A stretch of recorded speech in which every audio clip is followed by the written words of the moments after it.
और जिससे नहीं मिलता है उसकी बुराई करता है। हमको नहीं करना है ऐसा।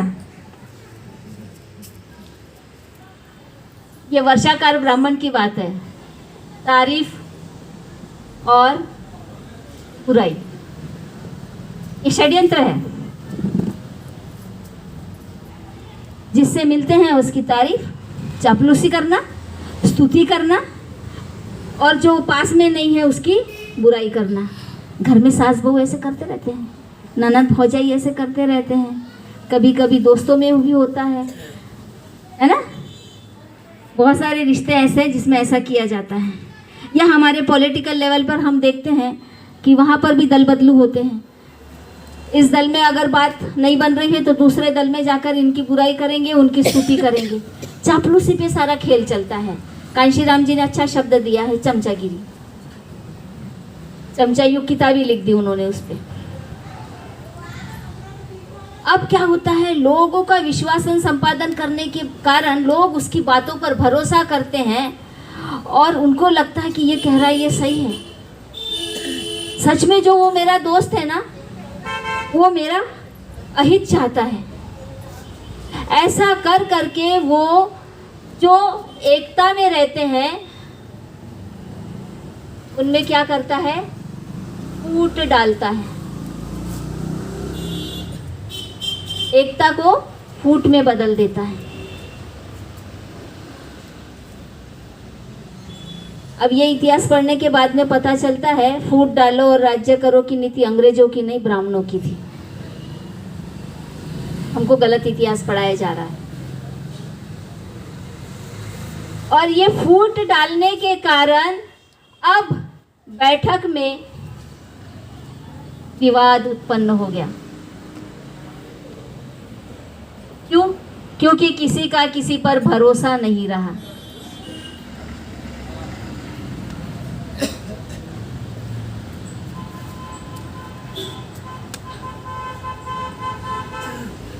अजातशत्रु ने कौन सा पॉइंट पकड़ा था?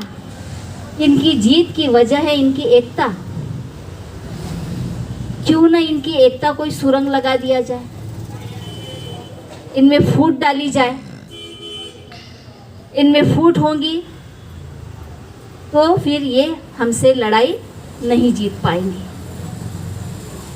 अब उनकी बैठकें नहीं होने लगी। बैठकें होती थी तो विवाद होता था और वो एक दूसरे की इज्जत करना छोड़ दिए। मान सम्मान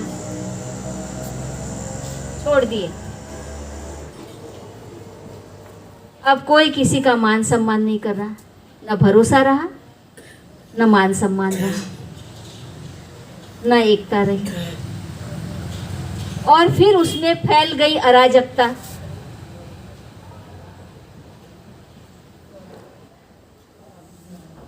कुछ लोग इसमें समझा रहे होंगे, बड़े बूढ़े समझा रहे होंगे, अरे किसकी बातों में आ रहे हो? हमारे राज्य में आज तक हम मिलजुल कर रहते आए हैं। बाहर वाला कभी भी हमारे ऊपर आंख उठाकर नहीं देख सका, हमको जीत नहीं सका। तुम ऐसा मत करो, तुम विवाद मत करो, तुम लड़ो मत। लेकिन बड़े बूढ़ों का भी सुनना उन्होंने छोड़ दिया, सलाह मशविरा करना छोड़ दिया। अब कोई सहमत नहीं है किसी की बात से। और इसका लाभ उठाकर, इस अराजकता का लाभ उठाकर अजातशत्रु ने वैशाली पर आक्रमण कर दिया। क्योंकि घुसपैठिया भेज दिया था ना वहां पर षड्यंत्र करके, और वैशाली में उसने अपना साम्राज्य कायम कर दिया। एक राज्य का उदाहरण है ये कि किस तरह उसने गणतंत्र को खत्म कर दिया। गणतंत्र भी एक संगठन है, जैसे हमारे छोटे छोटे संगठन हैं। जो एक राज्य के लिए जरूरी है वही एक छोटे संगठन के लिए भी जरूरी है। जब तक हम बुद्ध के बताए हुए इन बातों का पालन करेंगे तब तक हमारे संगठन को कोई सेंध नहीं लगा सकता। हमारे भीतर अगर कोई बहरूपिया आ जाता है तो उसको हमें पहचानना पड़ेगा। उसे वहां से निष्कासित करना पड़ेगा। बहुत सावधान रहने की जरूरत है। इसलिए मैं इन चीजों को धर्म कभी नहीं बोलती हूँ, ये धर्म नहीं है। हर क्षेत्र की कड़ी सत्ता में जाकर खुलती है। सब सत्ता से जुड़ी हुई बातें हैं, सब शासन करना चाहते हैं। ये जो धर्म धर्म धर्म कर रहे हैं ना, ये धर्म भी सत्ता के लिए ही उपयोग में लाया जा रहा है। फिर वो वैदिक धर्म हो, ब्राह्मणी धर्म हो या बुद्ध का धर्म हो। बुद्ध के धम्म ने तो सीधे सीधे एक संघ बनाकर लोकतंत्र शासन ही कायम कर दिया, एक संविधान ही बना दिया उन्होंने विनय पिटक के नाम से। और आज हम देखते हैं कि इतना भिक्खु संघ में और भिक्खुनी संघ में इतना अलगाव हो गया है, इतनी अराजकता फैल गई है, सब मनमानी कर रहे हैं क्योंकि इनकी बैठकें नहीं होती है। ये एक मत नहीं है। और ये अलगाव कहाँ से पैदा हुआ है? जब पहली संगति हुई तभी से हुआ है। आपको बुद्धिज्म के बारे में भी थोड़ा ज्ञान होना चाहिए, इसलिए मैं बता रही हूँ। तथागत बुद्ध के मृत्यु के बाद में ही 90 दिनों के बाद में जो पहली संगति राजगृह में हुई थी, यहाँ से ही धम्म का पतन होना शुरू हो गया। जो महाकाश्यप था वो स्वयं घोषित वारिस बन गया बुद्ध का, जबकि बुद्ध ने क्या कहा था कि मेरे बाद धम्म ही मेरा वारिस होगा। लेकिन महाकाश्यप ये स्वयं घोषित वारिस हो गया और उसके जो 500 शिष्य थे उनको लेकर उसने राजगृह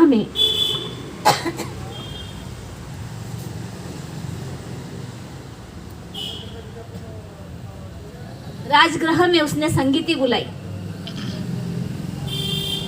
और संगीति में पहला प्रस्ताव क्या रखा पता है? उसने कहा कि इस संगीति में जो 500 शिष्य हैं, इनके अलावा बाहर के दूसरे बहुत सारे जो भिक्खु भिक्खुनियाँ हैं, जो कि बुद्ध के अंतिम संस्कार में आए हुए थे, हजारों की तादाद में थे भिक्खु और भिक्खुनियाँ, ये दूसरे कोई भी इस संगीति में शरीक नहीं होंगे। ये पहला प्रस्ताव महाकाश्यप ने सभा में रखा और उसे सर्वसम्मति से पास किया गया। क्या 500 लोगों का ही संघ था? हजारों की तादाद में थे। और हाल ही में बुद्ध की मृत्यु हुई थी, इसलिए वहां पर राजगृह में बहुत सारे भिक्खु भिक्खुनियां आए हुए थे। लेकिन यहाँ से अलग संघ निर्माण हो गया। यहाँ तक कि वहां पर राजगृह के पास में एक गांव में एक दूसरा भिक्खु वर्षावास कर रहा था। वो वर्षावास करके जब राजगृह में आया तो उसे बताया गया कि संगीति हुई है राजगृह में 500 वरिष्ठ भिक्खुओं को लेकर महाकाश्यप की अध्यक्षता में। तो वो भिक्खु कहता है, ठीक है, आपने जो किया अच्छा किया, लेकिन मैं बुद्ध के बताए शिक्षा के अनुसार और किसी की बात को नहीं मानता। आज हमें ये बात दिखाई नहीं देती है क्या? हम सब अपने अपने गुरुओं से चिपके हुए हैं। अभी बहुत सारे हर गली में गुरु हो गए हैं, बाबा हो गए हैं, आचार्य हो गए हैं,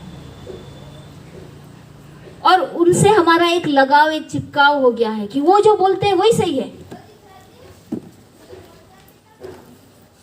लेकिन वो भिक्खु ने बोला था कि संगीति में जो भी हुआ हो मैं उसको नहीं मानता, मैंने बुद्ध से जो प्रत्यक्ष में सुना है मैं उसी को मानूंगा। और आज हम देख रहे हैं कि बुद्ध ने जो बताया वो कोई नहीं मान रहा है, जो महाकाश्यप ने बताया वो मान रहे हैं सारे भिक्खु और भिक्खुनियां। और उसने शुरू किया यहाँ से थेरवाद। थेरवाद यानी मैं बड़ा। जहां पर ये मैं की बात आ जाती है, बड़प्पन की बात आ जाती है, वहां पर अहंकार आ जाता है और ये हमारे मिशन को नुकसान पहुंचाता है। उसने थेरवाद ही शुरू कर दिया। बुद्ध के समय में था क्या थेरवाद? सुना कभी? सारिपुत्त मोगलयान के नाम के आगे कभी थेरो माथेरो सुना या पढ़ा कहीं? जवाब दीजिए, पढ़ा है क्या? थेरो माथेरो बुद्धा के समय कोई नहीं कहता था, केवल भिक्खु कहते थे। लेकिन आज हर कोई अपने नाम के आगे थेरो माथेरो लगा रहा है, यानी ये बताना चाहता है कि मैं बड़ा हूं, और ये बड़प्पन ही सब लुटिया डुबो रहा है। सब लोग महाकाश्यप के बताए हुए रास्ते पर चल रहे हैं, कठोरता से नियमों का पालन कर रहे हैं, जबकि बुद्धा ने कहा था कि मेरी मृत्यु के बाद में छोटे बड़े नियम बदल देना। ये छोटे बड़े नियम बदलने की बात हम लोगों ने बहुत ध्यान में लेनी है।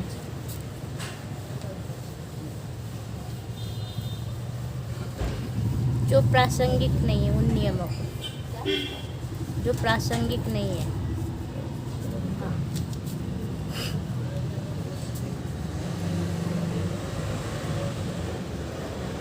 नियमों में समय समय पर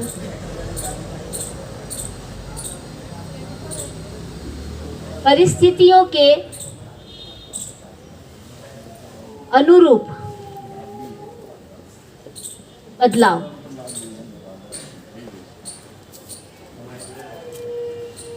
बहुत जरूरी है ये बात। आपने जब संगठन शुरू किया तो कुछ नियम जरूर बनाए होंगे, लेकिन जब उसको प्रैक्टिस में उतारते हैं, व्यवहार में उतारते हैं,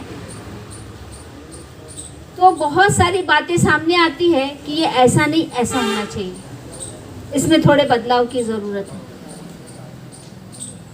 उसमें लचीलापन होना चाहिए, कठोरता नहीं होनी चाहिए।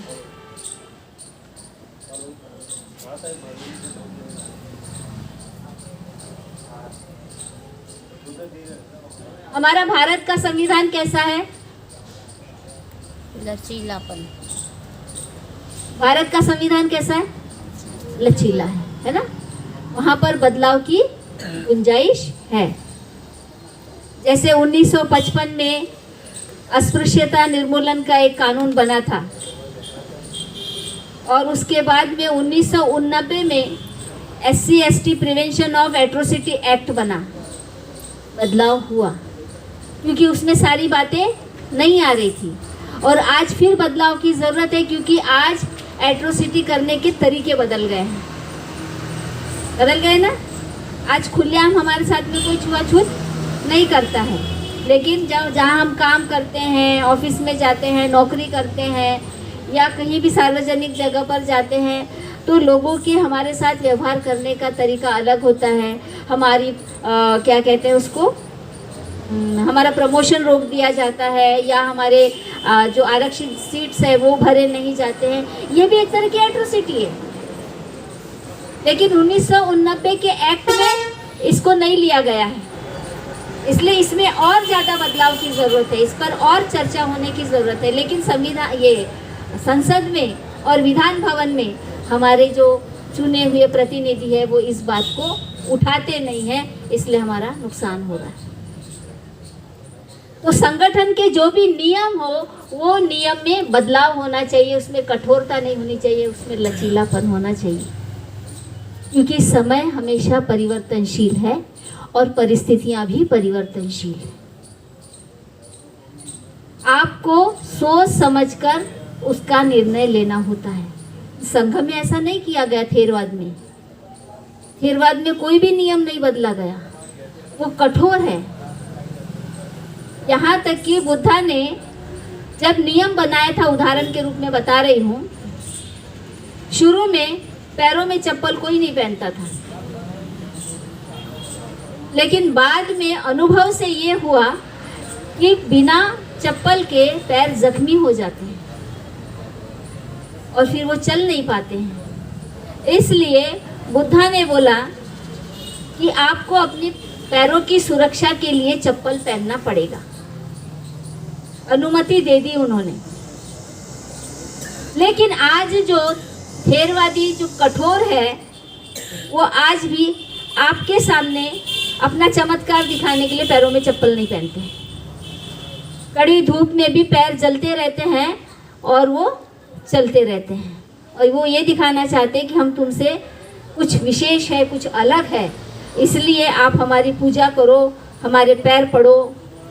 बाबा साहब ने इसके बारे में बड़ा अच्छा लिखा है, बुद्ध और उनका धम्म में, कि भिक्खू कैसा होना चाहिए, असली भिक्खू कौन है, नकली कौन है। बुद्ध ने भी उसके बहुत से उदाहरण दिए हैं, और इसमें बुद्ध एक मध्यम मार्ग बताते हैं। उदाहरण देते हुए बोलते हैं कि जो वीणा के तार हैं, वीणा के तारों को अगर बहुत ज़्यादा कसोगे तो वो सही स्वर नहीं देगा, और वीणा के तारों को बहुत ढीला छोड़ दोगे तो भी वो सही स्वर नहीं देगा। इसलिए सही स्वर जहाँ से निकलते उस पर हमें वो तारों को स्थित करना पड़ता है। इसे बुद्धा ने कहा है मध्यम मार्ग।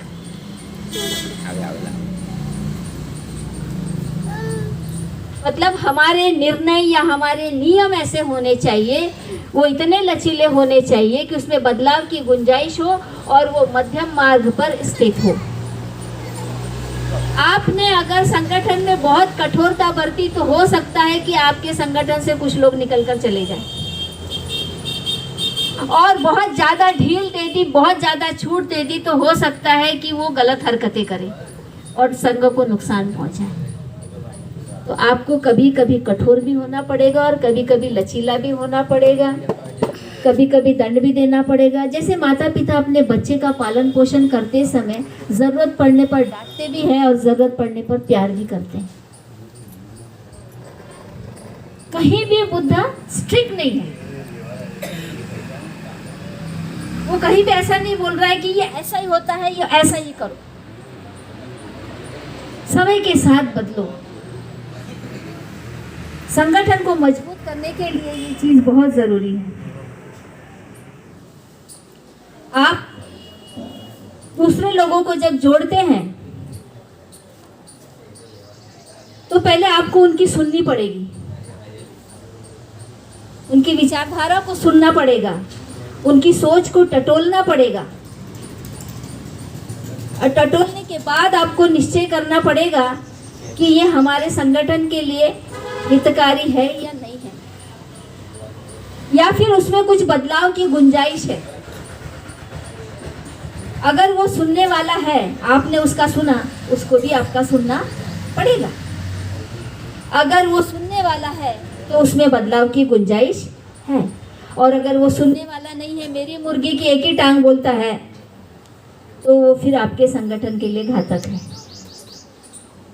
ऐसी कहावत है ना, मेरी मुर्गी की एक ही टांग, बड़ा रहता है। आज हम जब प्रचार करने के लिए जाते हैं ना, तो बहुत सारे ऐसे ही लोग मिलते हैं। हम लोग बहुत साइंटिफिक धम्म बताते हैं। एक उदाहरण देती हूँ उसके लिए।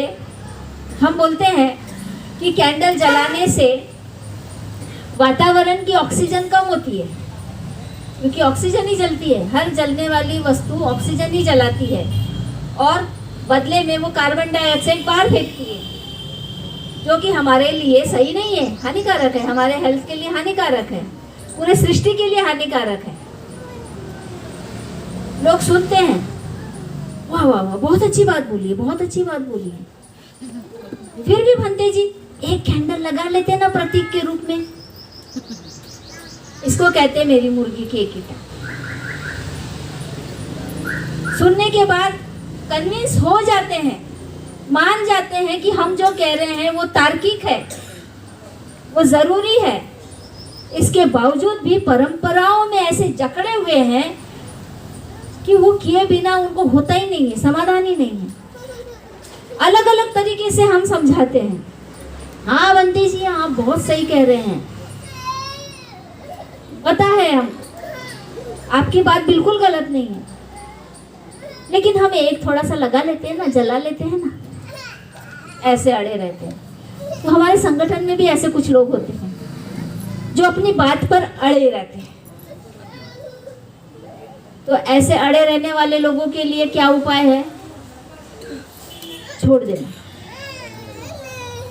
उसको अपने प्रोग्राम में शामिल नहीं करना। ये कठोरता से निर्णय लेना पड़ता है, क्योंकि हम सबको बदल नहीं सकते। बहुत सारे कार्यकर्ता हमारे पास में आते हैं और बोलते हैं, बनते जी आप चीवरधारी हो ना, आपका लोग सुनेंगे, हमारा नहीं सुनते हैं, हम थक गए हैं इनको बोल बोल के। ये गलत फहमी है आपकी कि चीवरधारी का ही सुनेंगे। जरूरी नहीं है, चीवरधारियों में भी सबने अपने अपने गुरु चुन लिए हैं, चीवरधारी हो चाहे ना हो। चीवरधारी से भी ऊपर बिना चीवर वाले भी गुरु हैं, उन्होंने जो बताया वही सही है। हम ये कहते हैं कि हमें उन लोगों को बदलना है जो बदलने के लिए फ्लेक्सिबल है, लेकिन जबरदस्ती करोगे तो वो टूट जाएगा, वो टूटेगा लेकिन झुकेगा नहीं। ऐसे लोगों को हमें छोड़ देना है। हमें बूढ़ों के आगे कभी कभी ऐसा हेल्पलेस महसूस होता है, क्योंकि वो परंपराओं के आदी है और इतना गहरा विश्वास है कि वो बदलना नहीं चाहते हैं। बुद्ध ने भी देवदत्त को बदलने की कोशिश नहीं की थी। तो हमें ये मान लेना है कि हर एक को हम बदल नहीं सकते हैं, और ये परिस्थितियां 2500 साल पहले भी थी, आज भी और आगे भी रहेगी। जो बदलने को तैयार है वही बदलेंगे। तो आप अपनी एनर्जी ऐसे लोगों पर वेस्ट नहीं करेंगे।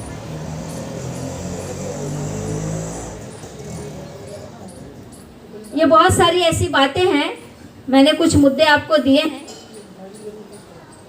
बुद्ध भी एक सुधारवादी थे, लेकिन बुद्ध की भी बात सबने नहीं सुनी है। बुद्ध के अगेंस्ट में भी बहुत लोग थे। अभी आज ही मैंने पढ़ा एक जगह कि बुद्ध के खिलाफ में बहुत सारे लोग थे, मानने को तैयार नहीं थे, क्योंकि उन्होंने भी व्यवस्था को चैलेंज किया था, वर्ण व्यवस्था को चैलेंज किया था उन्होंने। तो वर्ण व्यवस्था में जिनको सुविधाएं मिल रही है, लाभ मिल रहा है, वो क्यों बुद्ध को मानेंगे, वो क्यों बुद्ध की सुनेंगे। तो बुद्ध को भी विरोध हुआ है, तो हम कोई स्पेशल है जो हमको विरोध नहीं होगा, हम भी नहीं कर सकते। और बुद्ध के बाद में तो पूरे संघ में घुसपैठ हो गई है और पूरा साहित्य भी बदल दिया गया है, पूरे नियमों को भी कठोर कर दिया गया है।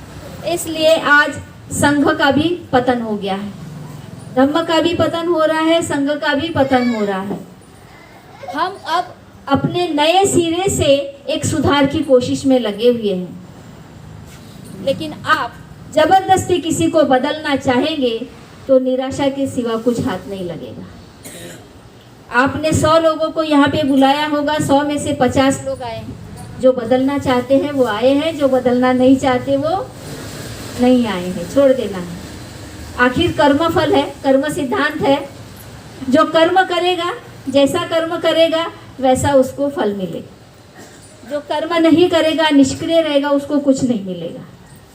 तो आखिर में सुख हमारे हाथ में है। हम यदि सक्सेस होना चाहते हैं तो हमें करना पड़ेगा। वो आगे वाला शराब नहीं छोड़ना चाहता है तो उसके पीछे पागल नहीं होना है। मुझे समझ गया, मैं नहीं पीऊँगा। मुझे पता है झूठ बोलने से तकलीफ होती है, मैं झूठ नहीं बोलूँगा।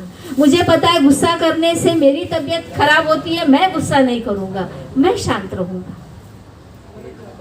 दूसरे को जब गुस्से में समझाने जाते हैं, भाई शांत रहना, भाई शांत रहना, ऐसे बहुत सारे कांड हुए हैं जिसमें जो समझाने वाला जाता है ना, दोनों को शांत करते रहता है, उसी को मार देते हैं। तो ऐसी कोशिशें मत करना, इसी से आपके संघ को फायदा होगा। और आपस में हमें एक दूसरे के प्रति विश्वास बनाए रखना है। अगर कोई गलतफहमियां हो जाती है तो आपस में मिलकर गलतफहमियों को दूर करना है। तभी के तभी बातचीत करके गलतफहमी दूर करनी चाहिए। अगर ज़्यादा समय हो जाएगा तो हो सकता है कि वो गलतफहमी भी ज़्यादा बढ़ जाए। इसलिए आपस में हमें हर समस्या को सुलझाने के लिए चर्चा करनी चाहिए। बीच बीच में मिलना है, बैठना है, समस्याओं को सामने रखना है। अगर उस समस्या के चर्चा के दौरान तू मैं हो जाती है तो होने दो, बातें तो क्लियर हो जाएगी। किसी का अपने ऊपर ताबा नहीं रहेगा, वो चिढ़कर बोलेगा, आवाज चढ़ाकर बोलेगा, बोलने दो। आप शांति से सुन लो उसको, उसका जो अंदर का गुबार है वो निकल जाने दो, खाली हो जाने दो। जब भीतर में बहुत कुछ पड़ा रहता है, क्रोध, द्वेष, नफरत, गलतफहमियाँ, नासमझियाँ, बहुत कुछ माइंड में भरा रहता है, वो भरा भरा सा रहता है, भारी भारी सा हो जाता है, उस समय उसको समझाओ नहीं, उसको खाली होने दो, उसको बोलने दो। और जब उसका पूरा बोलकर हो जाए, अब बोलने के लिए कुछ नहीं बचा, भाई पूछ लो कुछ बचा है, कुछ बोलना है? और अगर वो चुप रहता है, अब कुछ नहीं बचा है, खाली हो गया, फिर इनपुट देना शुरू करो। अगर उसकी मानसिक तैयारी है सुनने की तो, नहीं है तो उस समय भी कुछ मत बोलो, समय को जाने दो। जब वो नॉर्मल हो जाए तब उससे बात करो, भाई ऐसा नहीं ऐसा है। जब वो सुनेगा आराम से, वो देखेगा कि मैंने इस पर इतना गुस्सा किया है, फिर भी ये दोस्त मुझे छोड़ के नहीं गया, ये मेरे साथ बना हुआ, मैंने इसको इतनी गालियां दी, फिर भी ये मेरे साथ में है, इसको मेरी फिक्र है। तो फिर वो शांत होने के बाद सुनेगा, क्योंकि वो भी दोस्त को खोना नहीं चाहता। अगर किसी के मन में वाकई में शत्रुता है, बेईमानी है, तो वो छोड़कर दूसरे खेमे में चला जाएगा, लेकिन वो अभी गया नहीं है। एक मौका आपके पास में है उससे बातचीत करने का, तो नॉर्मल होने पर ही उससे बात करो, अपनी बात को उसको समझाओ। देखो मैंने तुम्हें सुन लिया, तुम्हारी सारी बातें समझ ली, अब तुम्हें भी मेरी बात समझनी पड़ेगी, क्योंकि मैं तुम्हारा शत्रु नहीं, मैं तुम्हारा दोस्त हूँ, मैं तुम्हारा बुरा नहीं, मैं तुम्हारा भला चाहता हूँ। इस तरह से बात करने पे वो सुनेगा, और हो सकता है कि उसमें बदलाव हो जाए। ये हमारे संगठन में जिनके साथ हम मिलकर काम करते हैं, ऐसा होते रहता है। ये आप में ही नहीं, हम लोग 4 लोग इकट्ठा रहते ना, हमारे साथ भी होता है। ऐसा नहीं है कि हमने बहुत अपने आप पर विजय प्राप्त कर लिए, हम बिकोनिया भी साथ में रहती है, तो कभी कभी मिसअंडरस्टैंडिंग हो जाती है, हम लोगों की भी होती है। फिर हम लोग क्या करते हैं, पहले शुरू में कंट्रोल नहीं होता है तो थोड़ा सा एक दूसरे को सुना देते हैं, फिर बाद में शांत हो जाते हैं। शांत होने के बाद में कोशिश करते हैं मिलकर बात करने की। अगर कोई बात करने के लिए तैयार नहीं है तो व्हाट्सएप पे लिख के भेज देते हैं, माफ करना उस समय में कंट्रोल नहीं कर पाया। बात को सुलझाने की कोशिश करती है, फिर धीरे धीरे सब नॉर्मल हो जाता है।